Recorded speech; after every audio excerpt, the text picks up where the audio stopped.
of Inclusive Excellence here at the university, and I'm also an affiliate faculty member in PLU's newly revised Gender, Sexuality, and Race program. Before introducing our next keynote address, I'd just like to remind you all to please silence your cell phones. Also, after Loretta's address, there'll be about 15 minutes for Q&A, so please be thinking of questions for her. And finally, Loot Locker has copies of some of Loretta's books, as well as books featuring her writing for sale downstairs. So please make yourself down there to grab some of those. Now it's my distinct honor and pleasure to introduce our keynote address by Loretta Ross. Woo! Yeah. Oh, y'all are lively. That's great. Good. It's not an exaggeration to say that Loretta is a force of nature. And it is not an exaggeration to say that she has changed the conversation about women, race, and reproductive rights, working alongside other activists, women of color, to coin the term and develop the framework for reproductive justice in the mid-1990s. When Loretta speaks, people listen, and they should. Loretta is an expert. For over 3 decades, she has analyzed women's issues, racism, and human rights. Her activist and scholarly work focuses on the intersectionality of social justice issues and how this transforms social change. She is a nationally recognized women's rights and human rights leader. Loretta is a writer. She is the co-author with Ricky Solinger of Reproductive Justice, an Introduction, a first-of-its-kind primer that provides a comprehensive description of the field. Putting the lives and lived experiences of women of color at the center of the book and using a human rights analysis, Reproductive Justice provides an essential guide to understanding and mobilizing around women's rights in a period in which those reproductive lives are imperiled. Ross is also a co-author of Undivided Rights, Women of Color Organized for Reproductive Justice, and author of the essay, The Color of Choice for Insight, Women of Color Against Violence. She appears regularly in major media outlets about the issues of our day. Loretta is a busy, busy woman. She was a co-founder and the national coordinator from 2005 to 2012 of the SisterSong Women of Color Reproductive Justice Collective, a network of women of color and allied organizations that organize women of color in the reproductive justice movement. She was also the national co-director of the April 25th, 2004 March for Women's Lives in Washington, D.C., which was the largest protest march in U.S. history with more than 1 million participants. 1 million people. I mean, think of that. Yeah. She is also the founder and executive director of the National Center for Human Rights Education, serving as a nationally recognized trainer on using the transformative power of reproductive justice to build human rights movements that includes everyone. Loretta is fierce. She has said, quote, "Tell your truth and get amazing results and responses." There is no better illustration of the sentiment than her own life. She is a model of how to thrive in light of trauma. Now she is turning her indomitable energy to call out culture. In today's talk, Calling In, Not Calling Out, Loretta will outline how to build a unified and strategic human rights movement that weaves our strengths together, that uses our differences as a platform for modeling a positive future built on justice and the politics of love, rather than a return to the past based on the politics of fear and prejudice. We must make a commitment to recognize and support each other. Building a better world requires us to transform the calling out culture into a calling in culture in order to build a united movement for human rights. It is not an exaggeration to say that Loretta Ross is essential, and she is here with us today. Please join me in welcoming Loretta to PLU.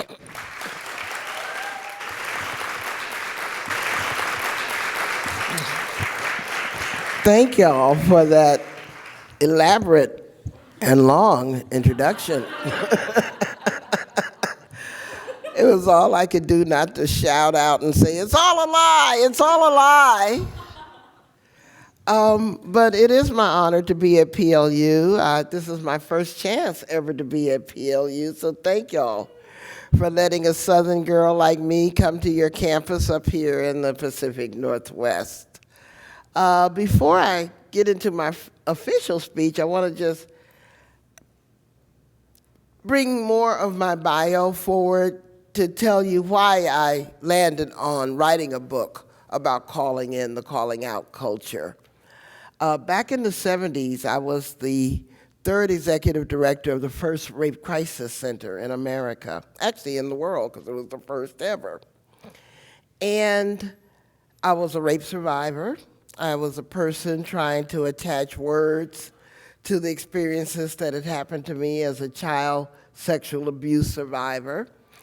And while I was the director, we got this letter at the Rape Crisis Center from a guy named William Fuller. And William wrote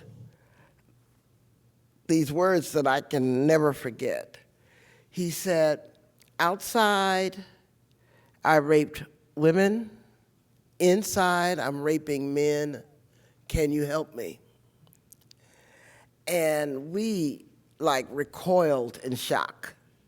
Because here we are, women running a rape crisis center, barely with enough resources to help the victims of sexual assault. And here's a perpetrator reaching out to us saying, can you help me? That letter sat on my desk for 6 months before we did anything, because it was just too much. It re-triggered me, it just, it was too much. But one thing as black women in the anti-rape movement recognized was that the prison industrial complex victimized our community as much as the people in the community who victimized black women.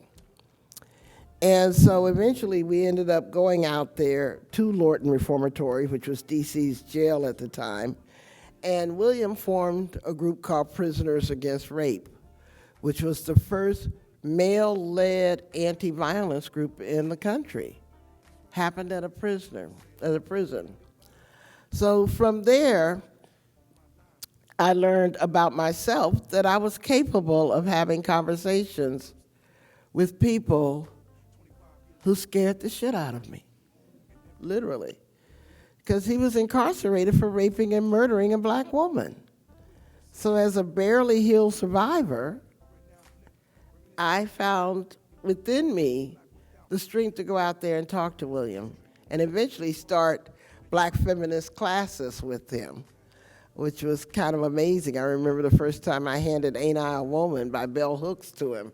It rocked his world and it rocked my world to be able to give it to him. Another experience I had was in the 1990s. At that time, I worked for an organization called the Center for Democratic Renewal, National Anti-Klan Network. And I was first the program director, and I became the research director. But one of my jobs was to help communities that were experiencing hate violence deal with them. As a matter of fact, should I let y'all know that y'all got a little problem up here in the Pacific Northwest? Because all of my trips to Washington State, Idaho, Montana, Oregon were around pursuing hate groups because they were going to establish this as a white Aryan homeland. I think y'all might have heard a little bit about that, right? But one day my boss, who's Reverend C.T. Vivian, came to work. He was the chair of our board, and he was a field director for Dr. Martin Luther King, so he's a civil rights icon. And so Reverend Dr. Vivian came to work one day, and he says, Loretta, we're going to need you to start working with these people. I said, what you talking about? He says, well, when you ask people to give up hate, you got to be there for them when they do. And I went, oh, shit. But that was below my breath, because you don't say that to a minister, you know? So I swallowed it, but I was like, but he was right. And so it turned out that the first person I had to help is a man named Floyd Cochran, who was the national spokesman for the Aryan Nations at Hayden Lake, Idaho. And Floyd's second son had been born with a cleft palate And so his Aryan buddies told him that his son was a genetic defect who needed to be put to death. What a wake-up call for a guy who had been a Nazi since he was 14 and now was 35. Floyd actually became a Nazi because he was tired of being bullied, because he was a small kid in all-white upstate New York. He'd never met a black person, he'd never met a Jewish person, he'd never met anybody white, but he was getting bullied anyway. And so that's how he became a Nazi. And anyway, I started working with Floyd, and when people decide to leave the hate movement, it's not like you quit the Kiwanis Club, it's like you're leaving with a lot of knowledge of criminal activities that people will kill you for, and yet they're not desiring to go into a witness protection program with the FBI or anything, because they're not trying to flip. They're just trying to get out with their lives kind of thing. And so I found myself having some deeply uncomfortable conversations with Floyd as he started revisiting his ideas about black people, about Jewish people, about gay people. I mean, he was just deprogramming himself of a lot of hatred that he had not only internalized, but used as a recruiting mechanism, because he reached out to other alienated young white boys. He was expert at that. And as a matter of fact, these two boys that he recruited, named Freeman in Allentown, Pennsylvania, came home one night and murdered their entire family. So Floyd actually wanted to do a tour of atonement to apologize for the people that he had recruited. And for that, we ended up on the Jerry Springer show, which is a whole nother thing. You do not hear Jerry Springer on my bio, because you cannot explain to anybody how you end up with a Nazi on Jerry Springer. You just can't. Yeah. But if you Google Loretta Ross and Floyd Cochran, you could probably find an episode somewhere.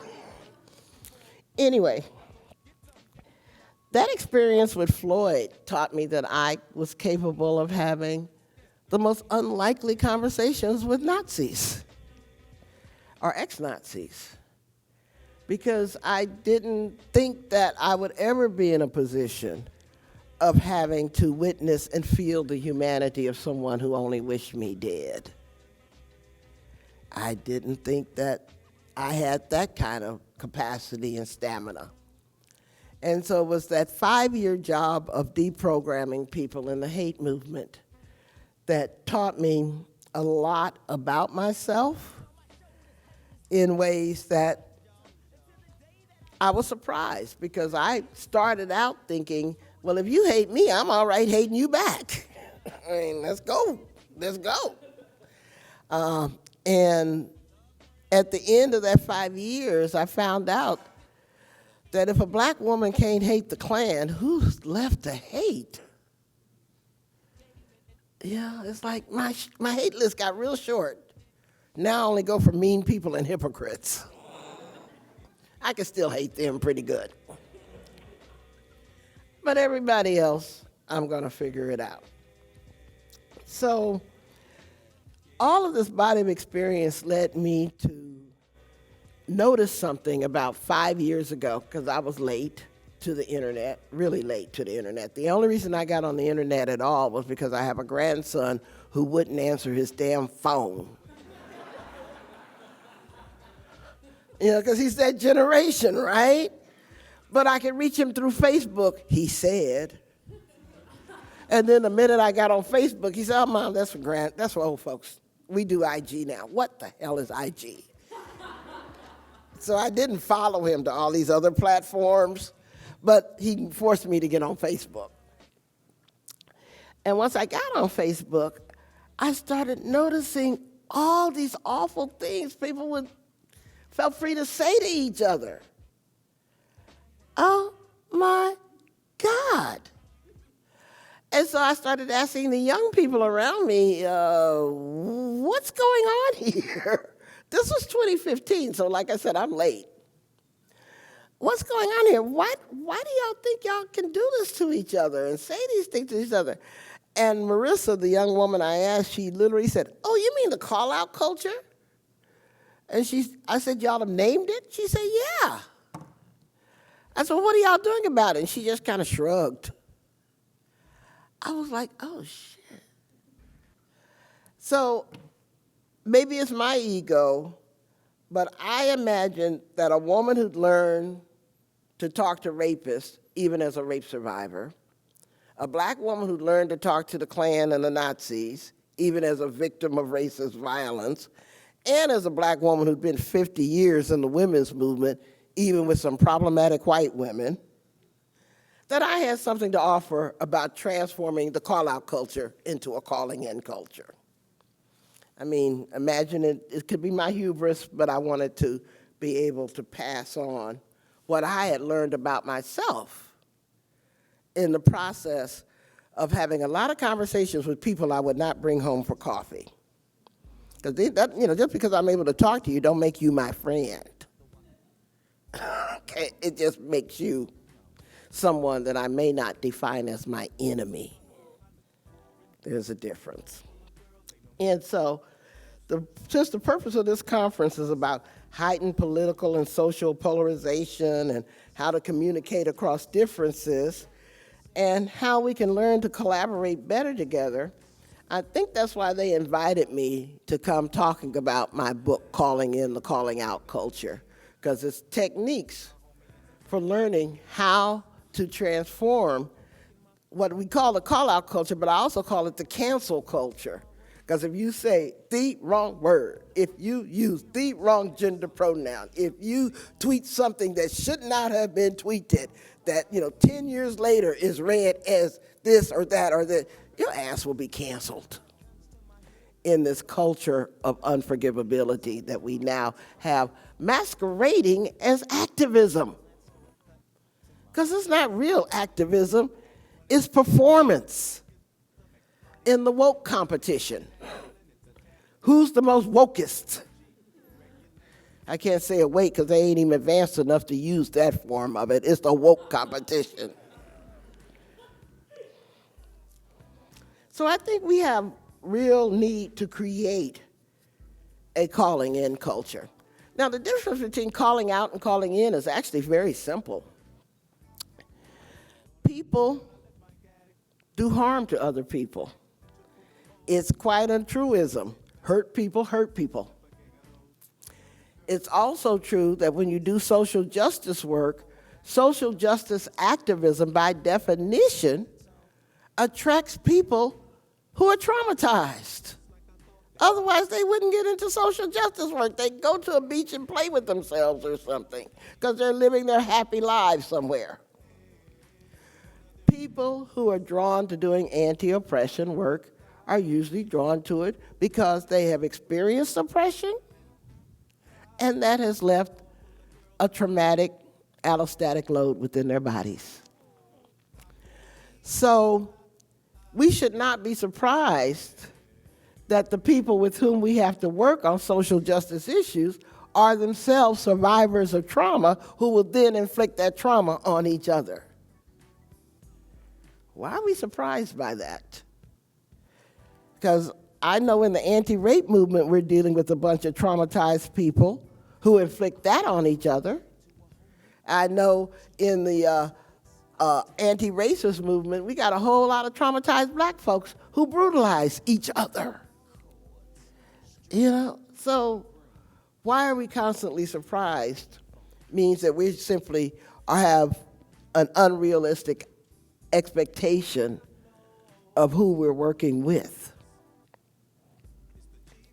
So a calling in is holding people accountable for the harm that they do each other, but instead of holding them accountable out of anger, you're holding them accountable out of love. You're recognizing that people are capable of causing harm to each other, but instead of putting them out, you said that ugly word and we don't da-da-da-da-da. You stop, you pause and say, Loretta, when you used that word before, I don't know if I understand exactly what you mean. Do you mind if we go have coffee and talk about what happened when you used that word? It's not letting me off the hook for using that word. It's making a choice on how to respond to it. So it's not giving a pass to oppression. It's choosing not to respond to oppression with oppression. So a calling in is a call out done with love. Because I'm working on the assumption that even though we are all capable of making mistakes, our mistakes aren't a reason to exile and cancel you from the movement. And this is really important at this particular moment in history, because right now, we're watching the total deconstruction of this thing called American democracy by a proto-fascist movement. And yet we're wasting most of our best anger on people who should be in resistance to fascism versus the fascists themselves. We had an incident at my campus. I teach at Smith College, where people were putting swastikas around our dormitories. And the student body was a little upset because the administration took the position that this is not Smith. This is not our campus. These had to be outsiders that came and did this. And the students were understandably pissed because outsiders don't normally have access to the dormitories. You know what I'm saying? So obviously, there are some Smith students who are neo-fascist, wanting to put swastikas up. And so the students got really angry at the administration, which I kind of tolerated. Well, by the way, I should give you more information. The course I teach is called White Supremacy in the Age of Trump. So of course they're going to bring this to my class. I was out of town the weekend it happened. I came back and the campus was in uproar, and I was like, what happened? And then that's what happened. So they brought this all to my class because they wanted to know what we should do about this white supremacy in Smith. I mean, And I let them talk for a while, and then I just had to stop them and say, wait a moment. Let me just get this straight.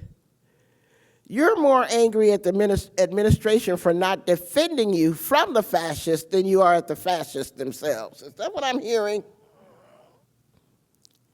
And they had to stop and think. Yes, they were more angry at the administration than the actual fascists. That's why we got to stop the calling out culture. Because I said, whatever you think about the administration, let me tell you one thing you probably don't think, and that is that they're Nazis. If you can't tell the difference between Nazis and people who didn't defend you well enough, you got a problem, because you can't tell a problematic ally from an enemy. You can't do a threat assessment worth of shit.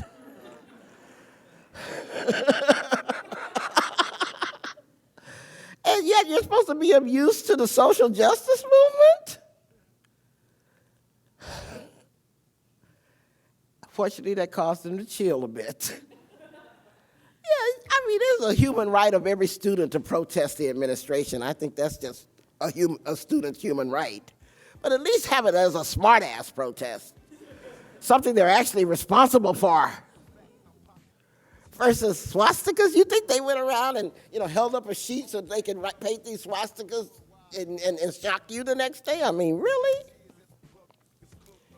So I think we're at the gravest crisis facing democracy ever.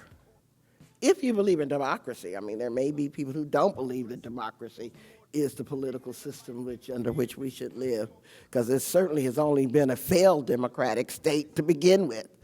I mean, as an African American, I am quite clear about the failures of democracy. But, like many people say, it's a terrible system till you consider the alternatives kind of thing. But anyway, if you do believe in that, then it should frighten us with the active deconstruction of democracy that's taking place in full sight so that a frightened set of angry white men can stay permanently in power. That's why they're attacking all of these things at the same time: voting rights, college education, the social services systems like welfare and Social Security, the attacks on the judiciary, the attacks on the media, the attacks on science, and what is truth, so that they can manipulate a very frightened minority of the population to consistently vote for them against their own better interests. They have convinced a small minority of white America that it would be better to die than have health care that people of color can access, for example. So they have just hardened the battle around white supremacy. And while this is taking place in plain sight, we're arguing over who's the most woke. Okay. Using the cliche of a circular firing squad is not an overstatement. It is how we behave many times.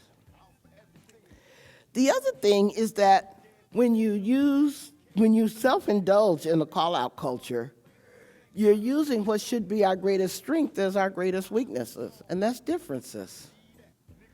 When you use differences as strengths, you enlarge the shared pools of meaning. You have many different people giving their ideas as solving our problems. But when you have the same type of people giving their ideas to solve the problems, you end up with the same damn mistakes they keep making over and over and over again. And stuff. And so what should be a strength, we're defining as a weakness and acting like that. Unfortunately, no matter how we wrap radical language around that practice, it's just white supremacy. Where white supremacy as an ideology, because it's an ideology, it's not a race of people, it's an ideology. As an ideology says anything that's different from us has to be seen as a threat and a danger, because it's different. And so that's why it is both racist and sexist and ableist and transphobic and homophobic and Christian nationalist and all these other parts of white supremacy, because it's defining difference not only as a problem but as a threat that needs to be eradicated. And so if you're in that school of thought that says difference is a problem or a threat, I don't care what kind of radical language you wrap around it, you're practicing white supremacy. And stuff. So imagine how unoriginal you seem to someone who's a seasoned activist. And you come into our movements with all of this radical language, but you're incapable accepting that people will have different ideas than you have. One of my favorite self-appointed cliches, is there a word for when you create something but it becomes a cliche, but you created it? I'm trying to figure out that word. Anyway, one of my favorite ones is that when a lot of different people have different ideas, but they move in the same direction, that's a movement. But when a lot of different people have the same idea and they move in the same direction, that's a cult. And we are not building the human rights cult. So all of your efforts you're putting into making everybody agree with you and all have the same direction and have the same ideas and use the exact same words and have the same way of seeing everything, you're building a damn cult. Trust me, that's not a movement. That's an ego-driven cult. And so what you think is activism is actually cult building. And those of us who do activism with some experience, we won't call you out. We'll just say, we'll put them to the side till they grow up. And maybe they'll come back when they're ready to be with people who are different.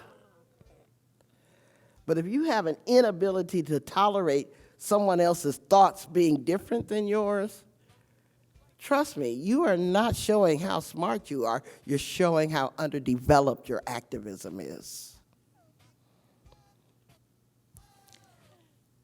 The reason I say this is because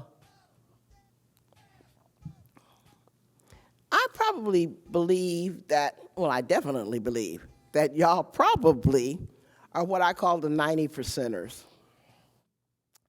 The 90%ers are those of us in the world who kind of recognize the buzzwords that we use: neoliberalism, capitalism, homophobia, transphobia, sexism, misogyny, pissed that Warren dropped off, and pissed at Sanders, and all this other shit, right? I mean, we have our own lexicon. We have our own set of words that we use. Intersectionality is one of our favorite ones, right? That we use. I only call us 90%ers, though, because even within that high level of unity around our language and our worldview, there's 10% we probably don't agree with. Because I'm a reproductive justice activist, I may feel that working for abortion rights is the number one thing I need to work on. But someone else may believe that climate change is the number one thing that they need to work on. And someone else may believe that trans rights is the number one thing they need to work on, or indigenous rights, or disability rights. It doesn't really matter. The point is we're 90%ers with 10% disagreement. The problem that I see as 90%ers is that we keep trying to solve the 10%. Why? Why would we even set ourselves up to do that when the only way to solve the 10% would be to have clones? People who identically think exactly like you think. Since that is not scientifically feasible, it certainly is not politically feasible. Outside of the 90%ers, or what I call the 75%ers. So we have 75% of political agreement, not a high degree of unity, but we have a lot of shared values. So as a reproductive rights and reproductive justice activist, I may believe that the Girl Scouts are my 75%ers. They're probably not going to teach anybody about hardcore abortion rights activism, but they're going to teach about girls' and women's empowerment. They're going to be talking about service to the community in a way that I can get with. I would spend none of my time trying to turn a Girl Scout leader into a 90%er. Matter of fact, the language I would have to use to try to persuade her would probably turn her the hell off, because it sounds very elitist. It sounds very in-groupish. They wouldn't recognize intersectionality if it slapped them, kind of thing. But that doesn't mean the Girl Scouts aren't on my side, or I can't figure out how to work with them, not trying to turn them into 90%ers, but leaving them as 75%ers. Outside of the 75%ers are what I call the 50%ers. Now, these are folks like my parents. Yeah. I think that's as best as they would have ever gotten. My father was an immigrant from Jamaica. Very conservative, went into the military, spent 26 years in service to Uncle Sam in the Army. Came out hyper-patriotic, a member of the National Rifle Association, had Smith & Wesson signs in our front yard when the Klan threatened the family one year. That was Dad. Mom was a hyper-Christian Southern Texas Baptist woman, Southern Baptist Texas woman, maybe I should say it that way. She believed birth control was a Bible between the knees. You held that Bible, you weren't going to get pregnant, both literally and figuratively. So Mom and Dad and I didn't have a whole lot of common language, even though I knew they loved me and all this other stuff. But they didn't understand me because, Mom would say, well, I've got one son that's a pharmacist, and I've got another son that's an architect, and Loretta just doesn't go to jail often. That's how they explain being a social justice activist.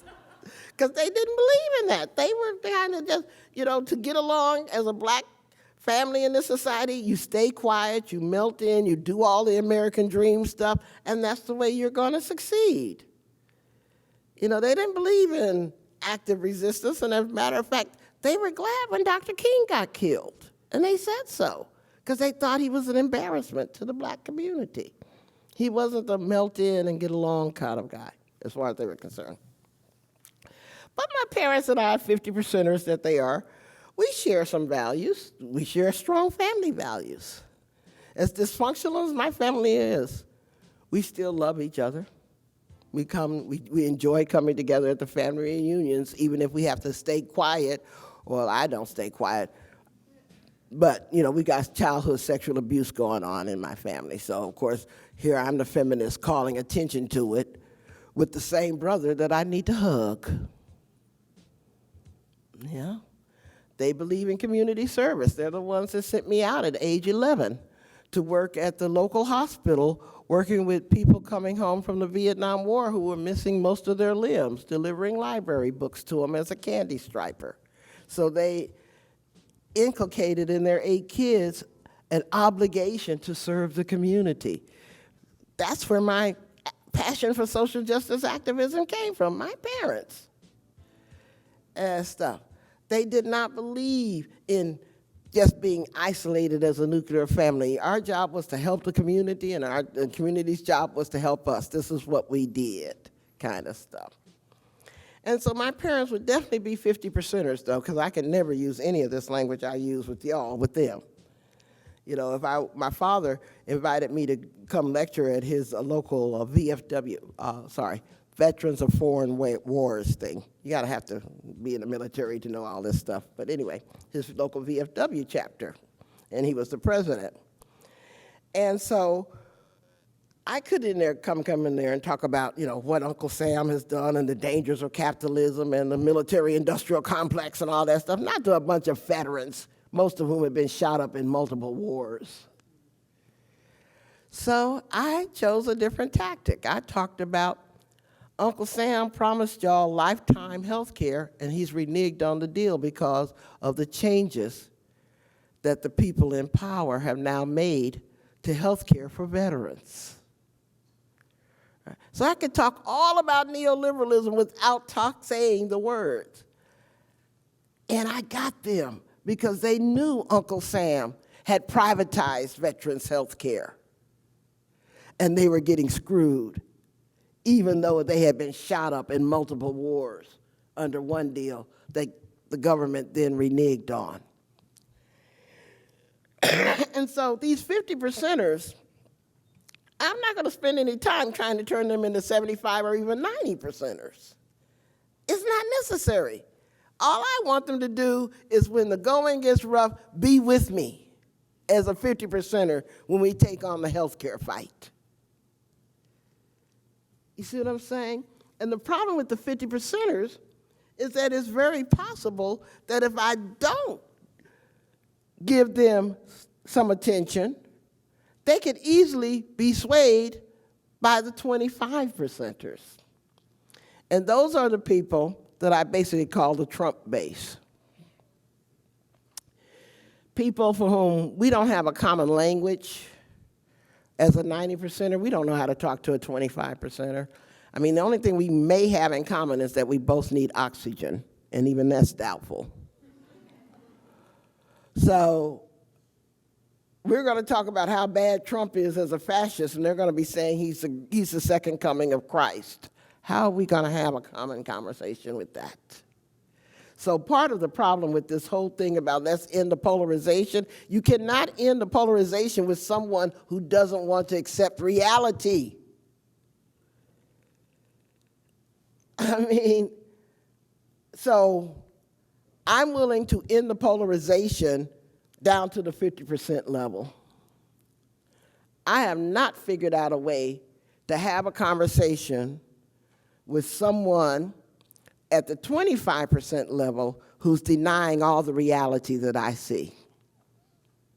Nor am I going to deny that reality to keep from discommoding them. I'm not going to pretend that climate change is not happening just so that they don't feel anxious. I'm not going to pretend that white supremacy doesn't happen just so that they don't feel like I'm not calling them a racist. I mean, you know, these kind of things, there's just some things that would portray the things that I believe in too far for me to make a deal with that devil. Okay? And then below the 25%ers, I call them the 0%ers. These are the actual fascists, like Trump. And a whole lot I want to say to President Trump, and I even hate to say that word together, except that I don't care much for the oxygen that you're wasting, because we need it for the climate change you're denying. Yeah. And that's as nice as I can be.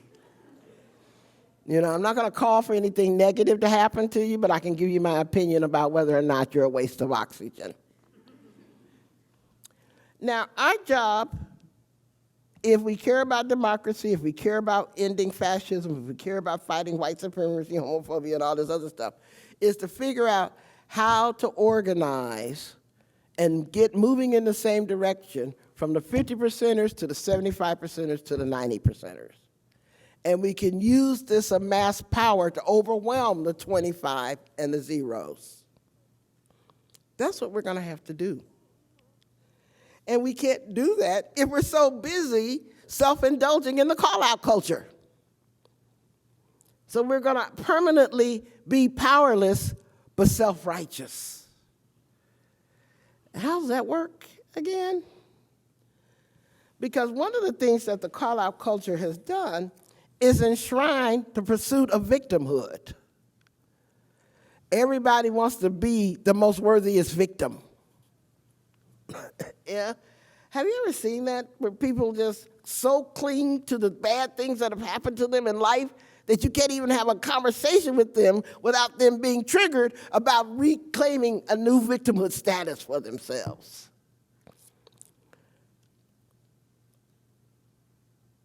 Permanently defining yourself as a victim is the least empowered stance you can take in the world, because you are relinquishing any power to end victimization.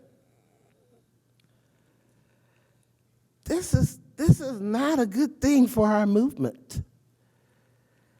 And what happens in the victimhood race is that people weaponize their victimhood and believe that because they are survivors of some kind of victimization, they have a right to be as harmful and hurtful to anybody as they want to be without being held accountable for it, because they're speaking their pain. So what? Tell it to a survivor who's been through what I've been through, that you have the right to brutalize me because you've been victimized. I'm going to say F you and the horse you rode in on, because I don't play that. If I can survive being incested at 14 and co-parenting with my rapist because I kept his child for 50 years, I don't want to hear your story if you're going to try to use it to practice oppression under the name of victimhood. I'm not going to let you get away with that one. And stuff. And so I actually get in trouble, because I actually call out my other fellow survivors when I say sometimes Me Too goes too far. You know, you're not supposed to say that. Don't you believe survivors? I say, yeah, but most survivors, I know this, are telling what we believe is true through the lens of our trauma. That don't make it the truth, it just makes it our truth. So if you don't have that necessary experience of dealing with trauma stories, you just get into an angel-devil reflex kind of thing, where you think there's good people over here and there's bad people over here, and you don't even recognize what we call the victimized violator, people who are capable of having their human rights violated at the same time they violate someone else's human rights. And a victimized violator, simply put, is the battered woman who beats her child, or the victim of racism who's homophobic, or the victim of transphobic who's misogynist. we have these victimized violators all around us and stuff. And yet they're trying to claim that they're the good angels working against the bad devils and all this other stuff, which is a very primitive, overly simplified way of seeing the world. So let me close by saying, I believe that we need a unified and strong human rights movement made of the 50 and the 75 and the 90%ers. And the reason I use the phrase human rights, not because I'm extraordinarily brilliant, because this is what our leaders have been calling for forever. I mean, the first time the phrase human rights was used in the United States in the struggle against racism was in 1858, when Frederick Douglass called on us to build a human rights movement. 1858. This was 90 years before the Universal Declaration of Human Rights was written in 1948. Martin Luther King called on us to build a human rights movement in his last Sunday sermon, March 31st, 1968, 4 days before he was assassinated. It is the longest memo the American public has never gotten. You know, what we call it, the oldest baby that's never been adopted is the human rights framework. And I think largely this happens because the American public is totally unaware of the human rights framework. They don't even know what human rights are. They think of maybe a tortured prisoner in a jail overseas somewhere. But they don't know that economic human rights exist. Your right to have the economy managed in a way that it meets the needs of the people and not Wall Street. Or social human rights, your right to food, health care, clothing. Education is a human right. But why would they teach you that education is a human right and then charge you $70,000 a year for something that is your human right? You know? The right to vote is a human right, but the right to have your votes counted is denied by the Supreme Court. You know, the right to a clean environment is a human right. But yet we have our government leading the attack on addressing climate change, or denying that the right to clean water is what the people of Flint, Michigan deserve as their human right. The right to sexual freedom, sexual autonomy, sexual rights are human rights. The right to determine if and when you'll marry, if and when you'll have children, even the right to sexual pleasure, my favorite, is a human right. So you get to tell your partner, you're not doing it right. You're a human rights violator. Woo!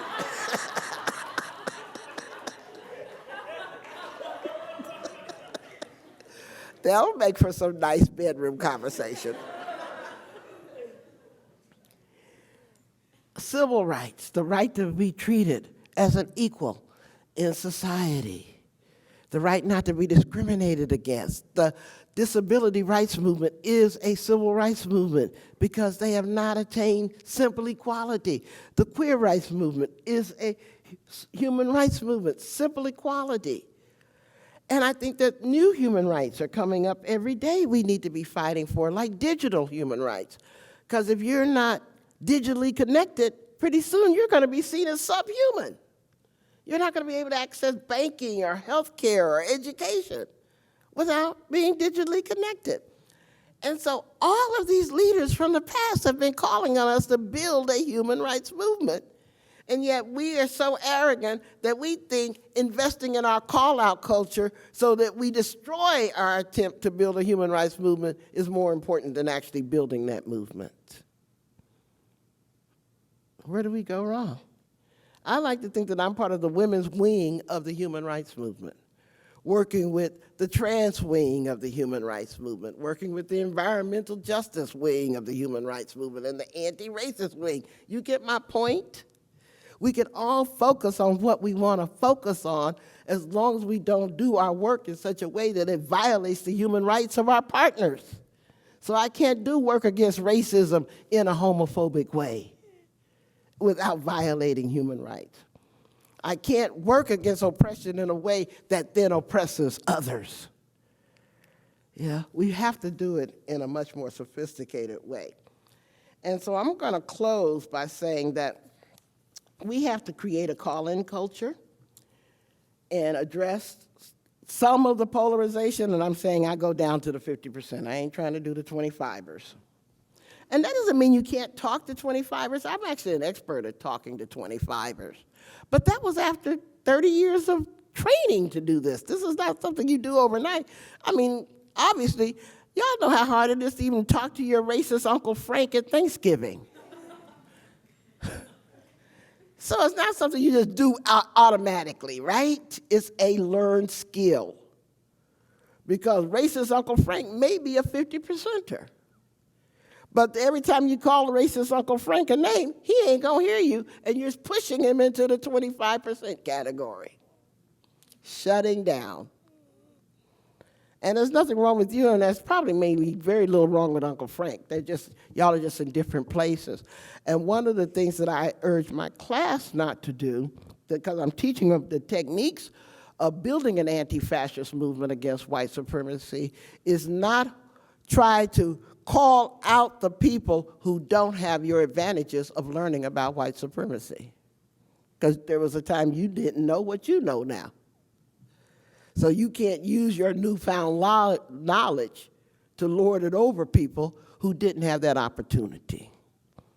And stuff. You need to be smarter than that. You need to learn how to use this advanced knowledge that we're giving you as an opportunity to figure out, now, what's my strategy for the 75%ers? What's my strategy for the 50%ers? And how are we going to stay together so that we can overwhelm the 25 and the zeros and stuff? And so that's my speech on calling in the calling out culture, and thank y'all for putting up with me today.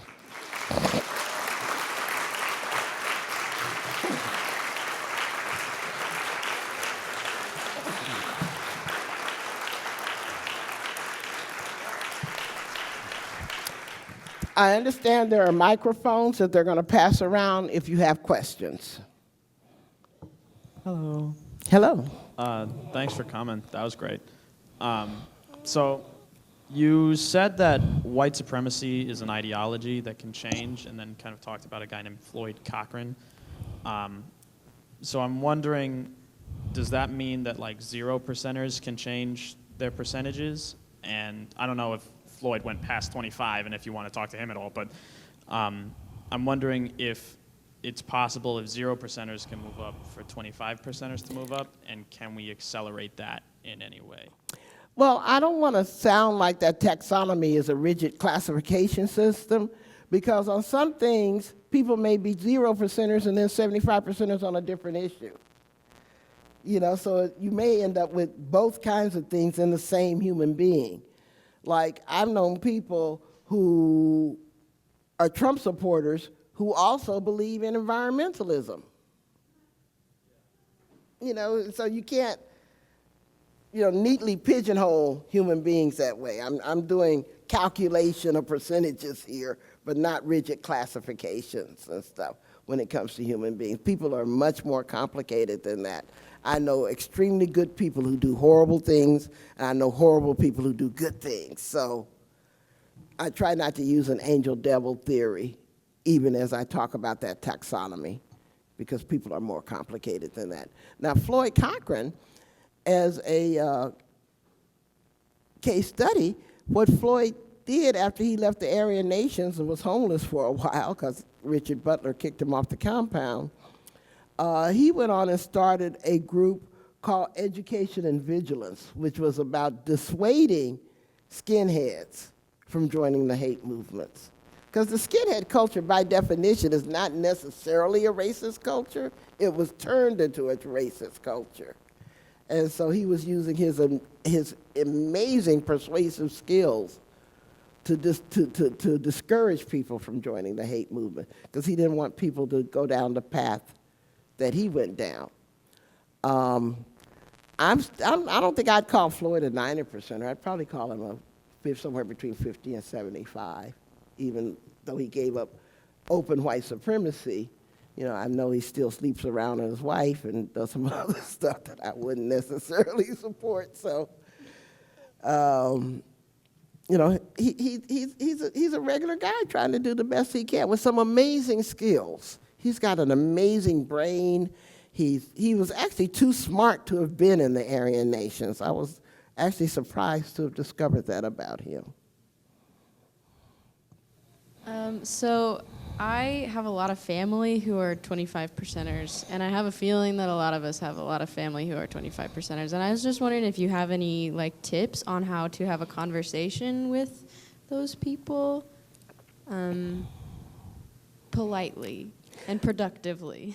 Okay, yes, I do. I teach it in my classes.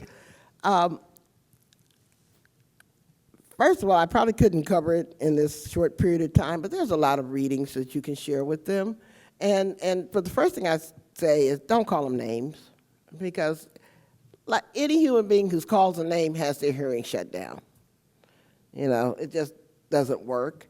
Sometimes you can give them information if they're susceptible to facts, but most 25%ers don't give a damn about facts. Tim Wise has written an article that I would share, with you about don't bother me with the facts, and it's and he's white, talking about how difficult it is to talk to 25%ers. I would be happy to share my syllabus with anybody. Why don't I give it to you, and then you can share it? And on there is a lot of articles, maybe about 100 articles, and books that you can choose. I like David Billings' Deep Denial, which is the perspective of a minister who was in denial about his internalized white supremacy until he had his own epiphany. There are books by white women who've woken up. Robin DiAngelo's White Fragility is an excellent book. So all of this is on that syllabus. Robin DiAngelo, White Fragility. But what I find is when you're trying to get people to look at another perspective, usually giving them short, digestible pieces that they can read in a few minutes is much more effective than saying, you need to read this book. Because that's Debbie Downering them. You're making them feel stupid.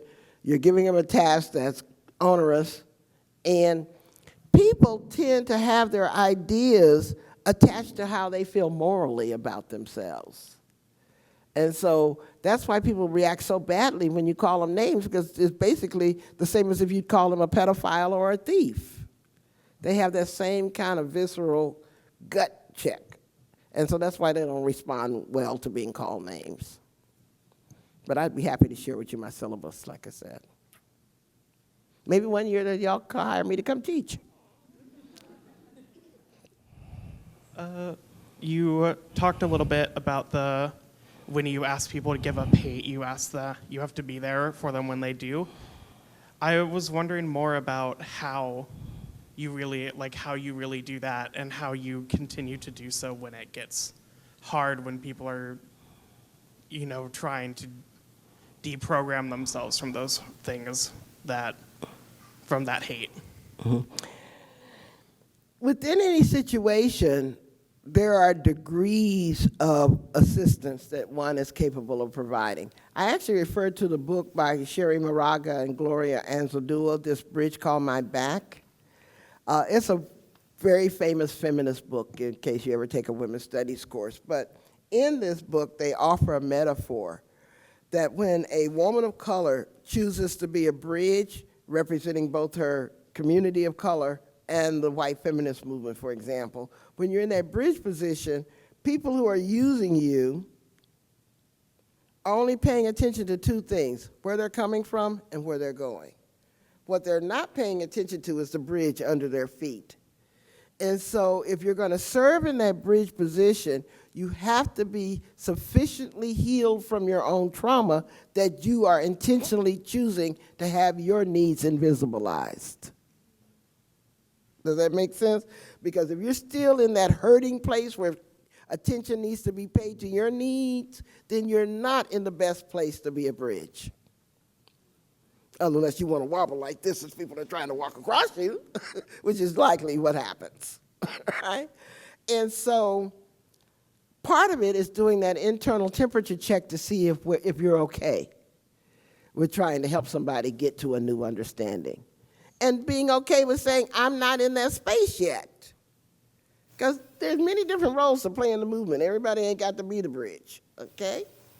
And so if I am dealing with, for example, a rapist, I can probably do it better because my rapes are 40 years ago than someone's who was 4 months ago.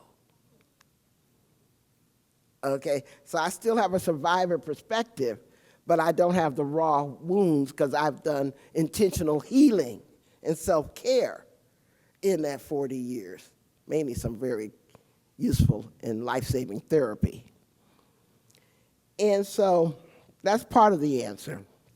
The other part is, how do you provide services? There's no witness protection program for people who escape the hate movement unless they're willing to turn state's evidence to the FBI. So usually we use a series of churches like Lutheran churches or United Methodist churches. Evangelical Lutherans were really good, by the way. I don't know. Every religious group has its left, right, and center. So we find the left wing of that religious group, you know, the left wing of the Catholics, the left wing of the Lutherans, the Presbyterians, and all of that, and that's what we'd work with. Because usually they would leave their homes in the middle of the night with no clothes. You don't get a chance to call U-Haul and pack up. You got to leave, usually secretly. And so you end up with no clothing, no food, pulling your kids out of school. I mean, it's kind of like an underground railroad that we would have to establish using these church networks. So there's that.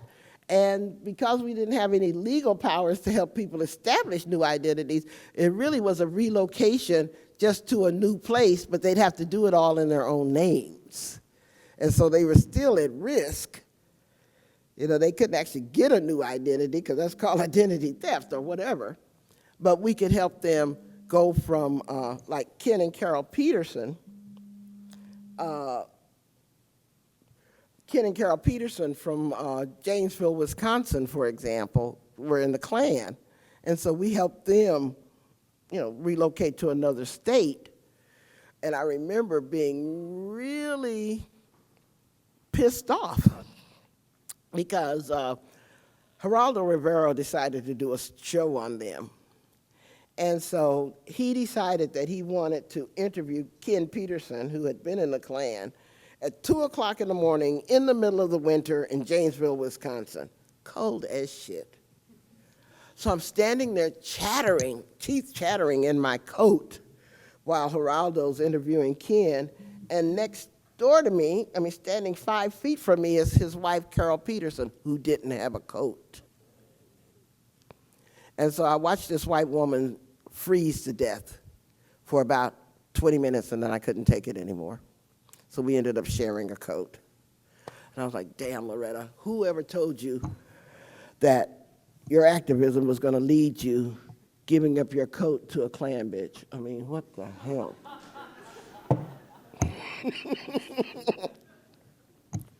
But as a human being, I couldn't stand to watch her freeze. It was like a 3-hour shoot. You know, and so, again, you surprise yourself what you learn about yourself when you do these kinds of work. When you use human rights as your lodestone, then you can't fail to see the humanity of everybody, even when you don't want to see it, to be honest. So I am the dad of 2 girls and a boy, and one of the things that my wife and I have really struggled with is making sure our son doesn't become Floyd. And one of the hardest things is watching our daughters go through the education system and just thrive. And my son coming through it and struggle. And because he has a family and a support system and we're there advocating for him, he doesn't feel alone. But I meet a lot of young men that feel alone. And I wonder about, and maybe that's our 75%, is I see those young men and I'm like, I want to do what I can to stop them. But I don't know if maybe you could talk a little bit about, because we've probably got a lot of future teachers and principals and everything else in this room, about how to maybe start there. Well, the best advice I can give is conscious parenting. One of the mistakes that keeps getting repeated generation after generation is somehow we get sold the myth that the best parenting is to keep our children racially and sexually innocent. In other words, don't tell them how the world really works. Just pretend that this is the world they're going to occupy until they get a rude awakening somewhere. I think that's absolutely horrific parenting. The same way that if you fail to teach your child to look both ways when crossing a light, why in the world would you have a child raised in a very brutal, racist, sexist society and not teach them about that society? And then when you don't teach your children that, you end up gaslighting them because the kids see it and the parents aren't explaining it and telling them, well, don't believe your lying eyes, just believe me, kind of thing. So it ends up being some of the worst parenting. Now, in particular to your situation, I actually have something on my syllabus about a parent whose 13-year-old son ended up joining the hate movement. And what she failed to do leading up to that point and how she recovered a relationship with her son after that. But she went too far, in my opinion, by allowing him to go to some neo-Nazi rallies because she wanted him to find out for himself how bad they were. But she took a tremendous risk because he could have gone the other way, by her tolerating this exploration and stuff. And so I'd be happy, again, it's on my syllabus. You'll see it. Just Google on the syllabus 13-year-old, and you'll be able to send him that article and stuff. But the best conscious parenting I think we can do is to educate in an age-appropriate way our children about the realities of life. Because I don't think we do any favors to our kids, keeping them from how hard it is to struggle with money, how to make difficult decisions around food.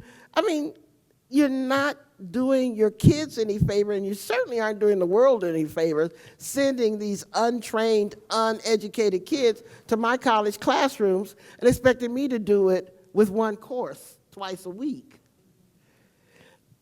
I have 50 kids in my white supremacist class, of which 46 are white. What they all say is how pissed they are at how this information was kept for them through K through 12. So just by getting this information, they immediately start revisiting and maybe trusting a little less the parents that gave them everything to get to this point. Because if you lied to me about this, what else have you lied to me about? Is a logical question they ask and stuff. And so, and apparently it doesn't seem to even matter what their K through 12 schooling is, because I've got 1/3 public school, 1/3 private school, 1/3 homeschooled. And the bottom line ends up being the same. And so we've got to do much better. We have to have a radical revolution of what is considered educational competence in our society. Particularly, how can we expect people to defend democracy if we don't educate them in what is necessary to defend it against? And so that's really important. Since we have the time, reproductive justice is a particular passion of mine as well, and so I'd love to hear about some of the work that you've been doing surrounding that. Okay. Most of the audience probably isn't familiar with reproductive justice. It was a framework that African American women created in 1994 that basically says everybody has the human right to have a child, to not have a child, and to parent the children that they have in safe and healthy environments. And even though it was a framework created by black women, obviously those rights don't only apply to black women. And so we call them all reproductive justice. That kind of moves us off of the pro-choice, pro-life stalemate, because both of those frameworks only deal with the pregnancy. They don't deal with what happened before the pregnancy and what will happen after the pregnancy and stuff, because what we analyze is that every time a pregnancy happens, either planned or unplanned, there's this kind of, oh my God moment that goes in a person's head, kind of like, oh, do I have health care? Can I keep my job? Can I stay in school? Oh, what will my mama say? What will my partner say? Oh my God, what will my minister say? I mean, on and on and on. And so reproductive justice demands that you pay attention to those oh my God questions. Because if a person has good answers to the oh my God questions, they're going to turn an unplanned pregnancy into a wanted pregnancy. But if they have bad answers to the oh my God question, even a planned pregnancy may be turned into an abortion. You know, and so both the pro-choice and the pro-life movement, we offer a critique. Y'all start with the pregnancy when you really need to start further upstream and look at the human rights conditions in the person's lives long before the pregnancy became an issue. So that's why it's called reproductive justice, not just focusing on the pregnancy, but how people have their human rights either protected or violated even before the pregnancy happens.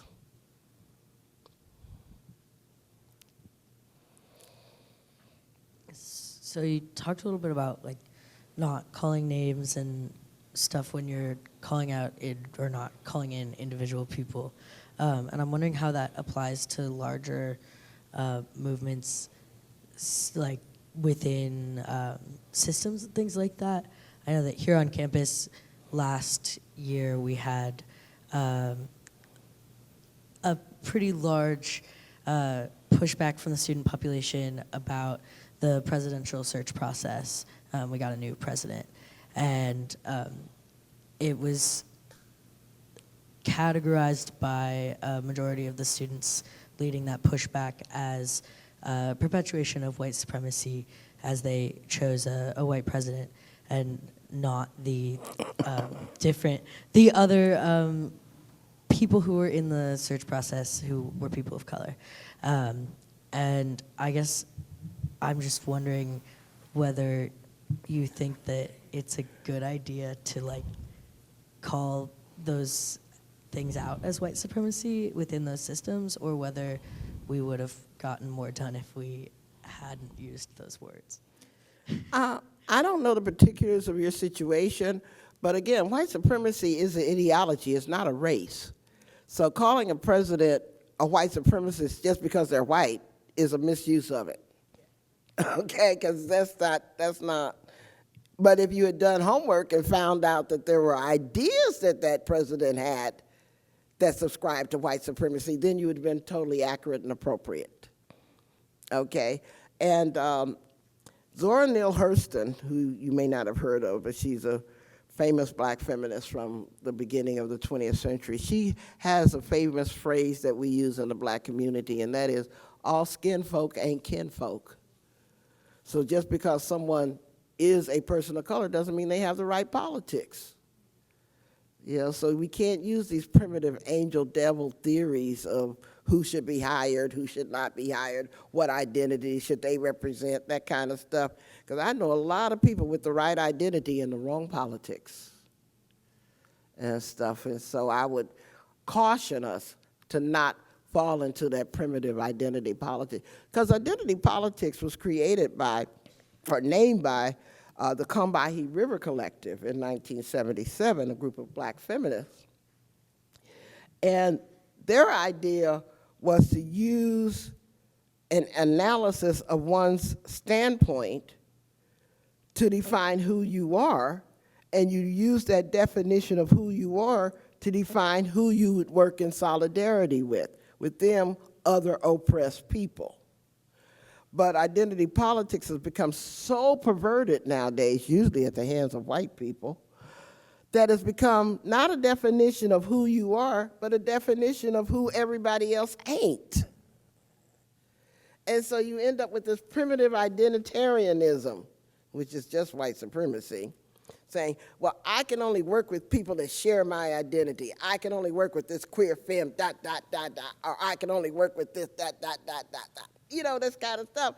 And it's not radical at all. That's white supremacy. Ain't nothing new about that. That use of kith and kin system. If you aren't kin to me and I don't recognize you as being part of my family, I don't need to work with you kind of stuff. There's nothing new about that at all. And so, that's not the first black feminist theory that's been perverted, but it's one of the more dangerous ones. So I recommend that if you want to protest somebody, do your research. Find their writings. Have a reason other than their identity.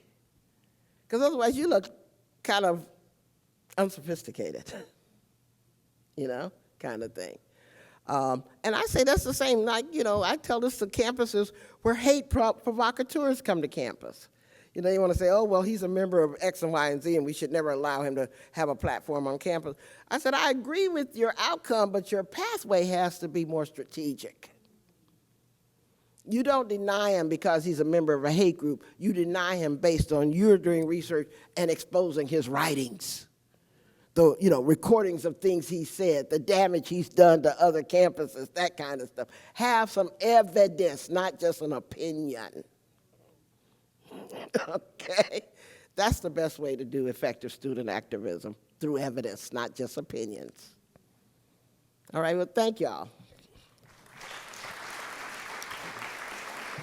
Thanks again. Let's give Loretta another round. Woo. Just a reminder that books are for sale downstairs, including those by Loretta and those featuring her work. So please make your way downstairs and purchase some of those to keep learning about her thoughts and theories and experiences. Thank you so much.